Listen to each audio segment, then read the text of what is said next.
Şu anda bir bayram yoğunluğu var. Kısa dönem öğrenci tatilleri, 9 günlük bayram tatillerinden dolayı bayağı bir yoğunluk gözlenmektedir. Yolcularımızın genellikle öğrenci ve memur kesimlerinden oluşmaktadır. Bu yoğunluklardan dolayı ek seferler düzenlenmektedir.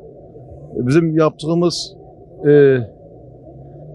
işler neticesinde çoğu yolcularımızı sağlıklı bir şekilde ulaştırmaya çalışıyoruz. Bizi memnun ediyor ama şu anda yakıt malum üzerine ÖTV farkından dolayı çok yüksek bir miktarda.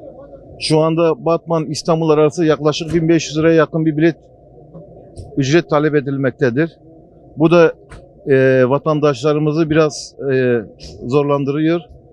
Ondan dolayı bunu maksimum, yani nasıl uçaklara destek veriliyorsa bunu da otobüs sektörlerine böyle desteğin verilmesini talep ediyoruz. Evet, İstanbul'dan geldim, öğrenciyim ben.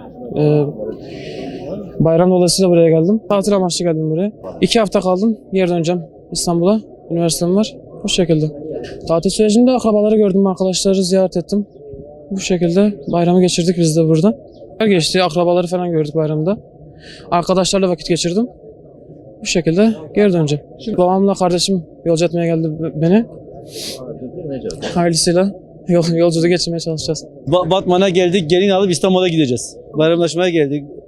Vallahi buralar çok sıcak. Kınamız vardı, kınayı yapıp işte bayramlaştık. Şimdi yola gidip İstanbul'a gideceğiz. Zamanımız yoktu, fazla 3-4 gün kaldık.